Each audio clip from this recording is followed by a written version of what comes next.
and we're going to show you how we're making fig jelly from this fig tree.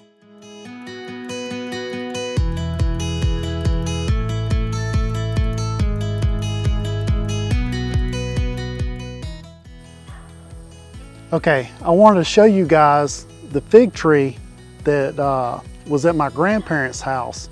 This fig tree has been here ever since I can remember. As a little kid, I used to climb up into this fig tree and eat all the figs with my cousins, and Grandma would come running out and, "Get out of my fig tree.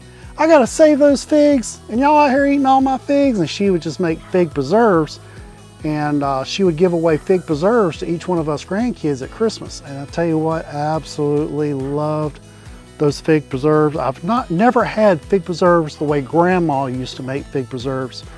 And so today we're going to make fig jelly, and we're over here at this tree, and I want to show you this tree. This tree, we just measured it, is 35 feet wide, and you're looking at every bit of 25 feet tall. And just in comparison, I'm going to step out and show you just how big this tree is. Now, this fig tree has not been fertilized ever, I don't think. And the figs aren't exactly big. This is brown turkey, and Grandma always liked the brown turkey because they were rain resistant, and they always made a fairly good fig for canning and for preserves and stuff like that. And so she always raved about how good the brown turkey is if you want to make preserves. So we're over here today, we're picking some of these, we're putting them in bags, and we're going to take a few pounds back, and we're going to show you how we're making fig jelly from this fig tree. All right, we're back in the kitchen. We're taking our figs that we picked, we're cutting the stem ends off, and we're going to need 2.5 cups. Actually, we're going to cut out for about 3.5 cups of figs. We're going to jump over and put them in our blender, and we're just going to mash them a little bit. We're not going to puree down to a fine, because we're going to end up having to strain this out for our jelly. So I'm going to go ahead and finish cutting these stems. We're just going to chop them up in here, and then we'll get back with you and show you on the stove with the figs warming up. All right, we got our figs chopped up in the blender, and I cut some of them in half and just threw them in here, because last time I made fig jelly, when you cut them in half, it seemed to really bring out a nice red pink color, and whenever I hit them with the blender, I got more of a brown color, and I'm not happy with the brown color. I like the pink color better, and I'm using the exact same figs. See there with those brown turkey figs, how red those are? That's what I really want my jelly to turn out. And if it doesn't turn out that breaking them down in the blender turns them brown, we're going to scrap this and probably go back and do another round to get them pink. So that's just a little heads up before we show you how this actually turns out. That's the idea. Now we're going to bring this to a boil, and we're just going to boil them for a few minutes. And then I've got my colander set up inside of a pan to catch my liquid, and a cheesecloth inside of that. We're going to pour this into the cheesecloth, and we're going to strain the liquid away from the pulp. And you can reuse the pulp, but after you boil it and you drain off the liquid, it's kind of a bland taste. And I learned that last time I made fig jelly, and so I'll probably just end up throwing the pulp away and just not trying to use the pulp in any type of a jam or anything. So, all right, it's getting warm here, so just another minute or two. Make sure I'm not scorching the bottom of those figs. What recipe are you using? We are actually using a combination of 2 recipes. If you go on cooks.com and just put in fig jelly, they have a recipe there. That's the recipe I used the first time, and it used a lot more figs. I didn't want to use all those figs this time around. So I broke open the Sure-Jell, and then right there on Sure-Jell, the low sugar one, they have one for figs. And so I'm going to combine the 2 recipes. By combining them, it says here, finely chop the figs. And it uses the same ingredients, the fig juice and the sugar. And it makes 5 cups. So this is more or less what we're going to go by. but I just kind of referenced the how-to portion of the cooks.com. And if this doesn't turn out, I'm going back to just cooks.com and use that recipe, because I really like the way my fig jelly turned out last time I did it. And it's been 5 years since I made fig jelly. So how much sugar goes in? This recipe for 2.5 cups of finely chopped, which is where we're at, we're going to use 1 cup of sugar, 1/4 cup of lemon juice, no, 1 cup of water, 1/4 cup of lemon juice, and 3.5 cups of sugar. That's the recipe there. Do we have 3.5 cups of sugar? Well, let's look and see. Yes, I say we have 3.5 cups of sugar. We bought this bag of sugar like Go ahead. 3 or 4 roll it. years ago, Yeah. and we bought it when we were doing preserves and putting food up out of the garden, and we still haven't went through this bag of sugar in several years. Just lets you know how often we actually use sugar in this house. All right, look at there, it's starting to come up to a boil. I'm seeing more red in this, so I'm happy about that. Yeah, that looks good. Now, pay no attention to the yellow foam. I'm looking at the actual liquid. The Yeah. actual liquid seems to be turning a little bit on the red side. Let's see if we can find some of these figs in here.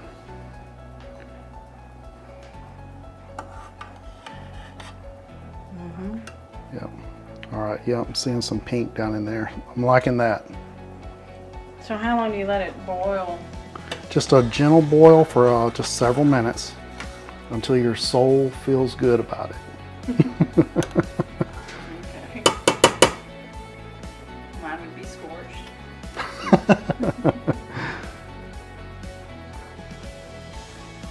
All right, that's a nice bubble all the way through. I'm feeling Yeah. good that those juices are now extracted from that fruit. Okay. So let's go ahead and turn that off, and let's come on over and strain this out, and let's see where we're at and see what we get.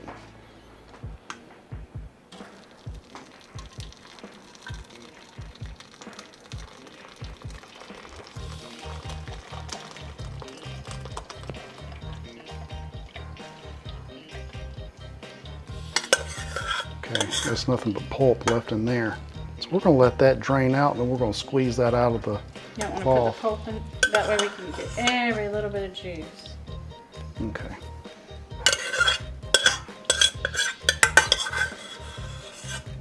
There we go. There we go. All right, now we're gonna let that drain. We'll be back with you, and we'll show you how much juice we collected.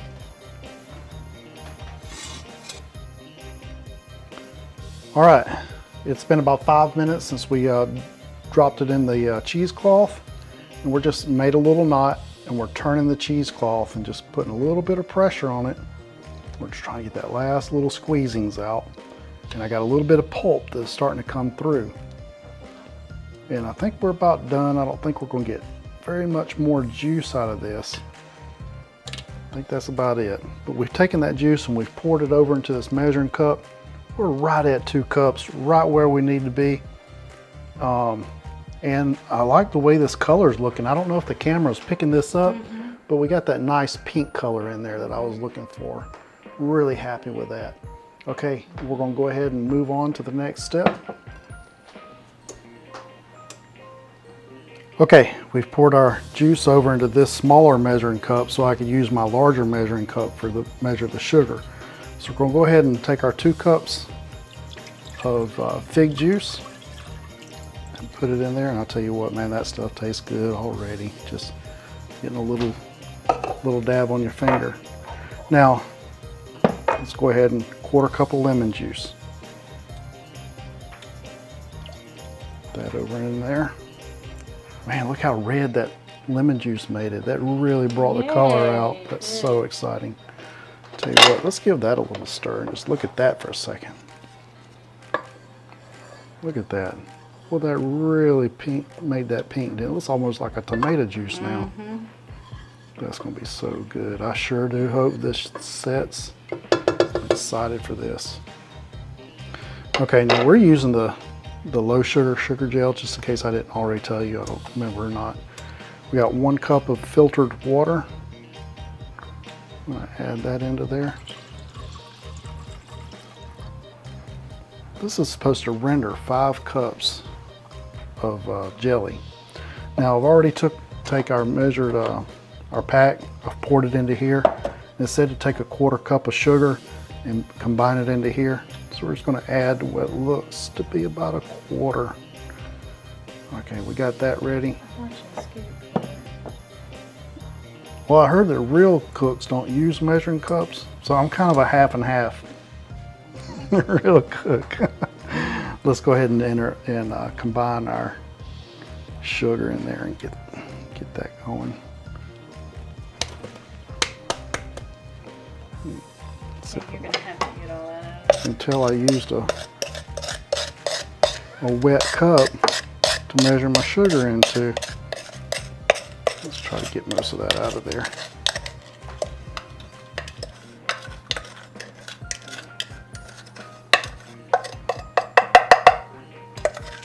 I'm no Emeril Lagasse.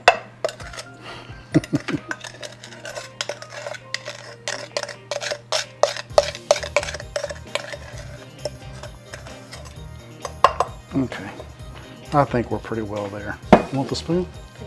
Okay. All right, let me see that. Well, let me just get the spoon real quick.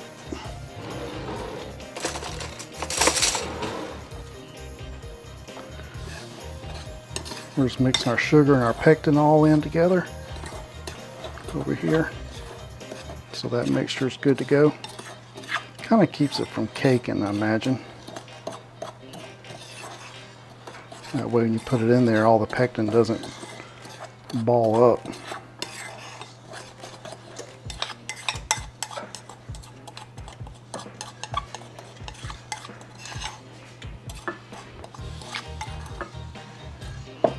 Now, while we're doing this, we're waiting for this to come to a boil and heat up.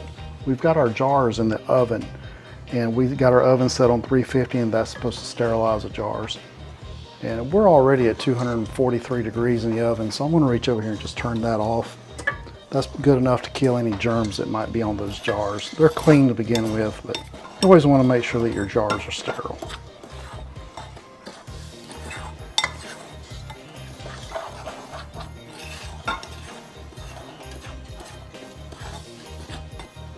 All right, that sugar and that pectin is mixed up pretty good. Yeah, that looks beautiful. The camera doesn't do that justice. That's absolutely just gorgeous color. I'm glad we put that lemon juice in there.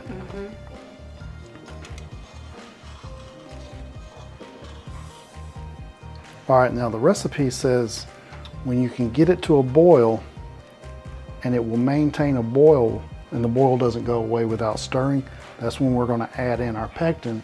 We're gonna set the timer for exactly 1 minute. And at that point, we're gonna go ahead and have our jars ready, pulled out, and we're gonna start ladling over into our jars. So we're gonna pour that. I've got a ladle here. I've got a funnel for my jars right here. And I got lids, and I got bands. So we're all set up. Hopefully I didn't miss any details, and we'll be ready for whenever this stuff is good to go.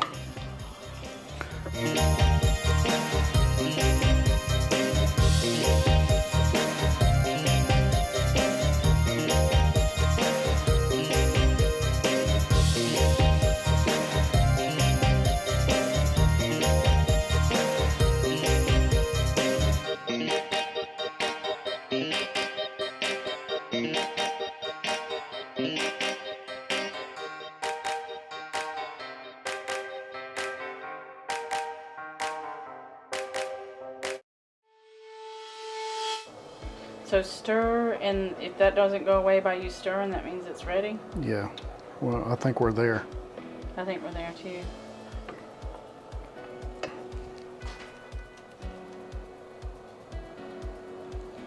Gonna pour that in. Do I need to stir as you're pouring? Oh, I got it. Okay. So what are you pouring in? The sugar gel, right? Yep, sugar gel, sugar mixture.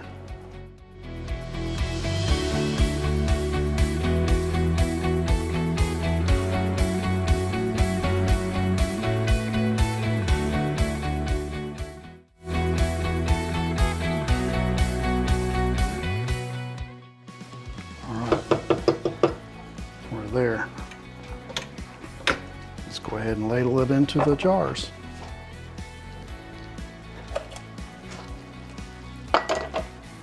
And by ladle, Let's make sure it's let's pour it. make a mess.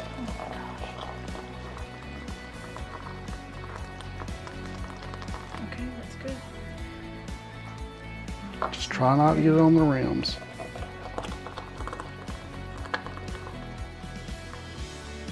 That's good. I think you did a great job. I sure hope it sits. Mm-hmm. 3 jars and some leftover. All right. Now, we'll go ahead and put the lids on these.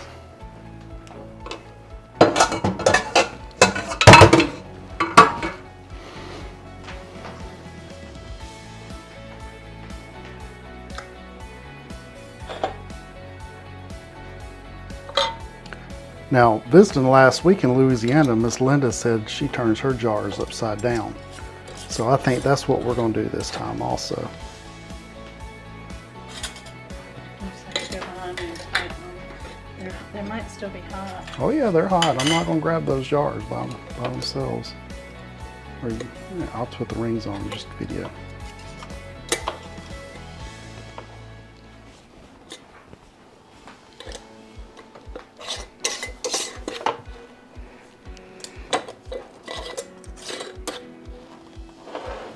So you screw them on tight and then you turn them upside down? Yeah, that's what Miss Linda said, so that's what we're going to do. Okay. And make sure you don't grab those jars, right?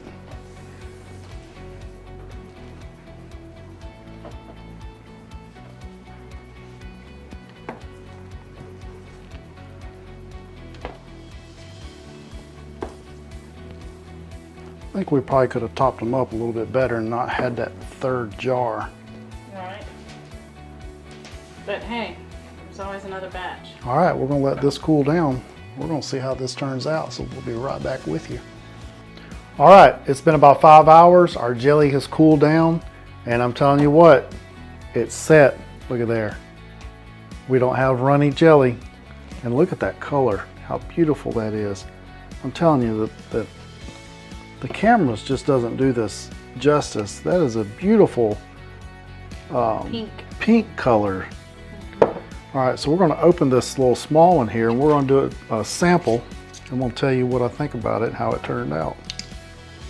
Tell us what Miss Linda said. Miss Linda said, I don't turn my jelly jars upside down. So whenever I found that out, about 10 minutes after we turned them upside down, we turned them back over the other way.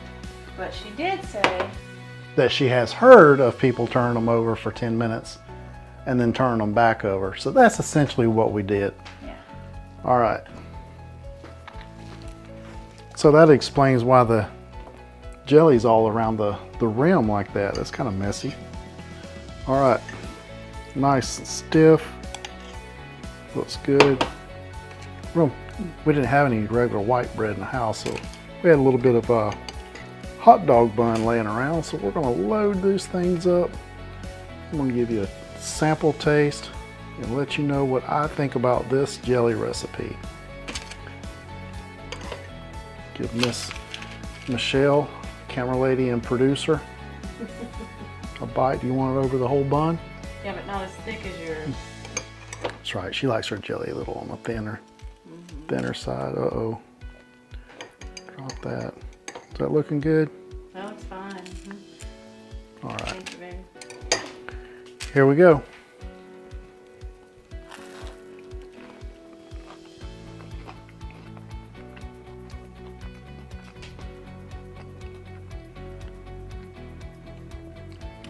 That's wonderful.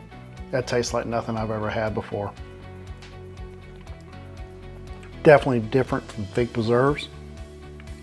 And I have to say that's probably my favorite jelly I've ever ate in my entire life. That is really good.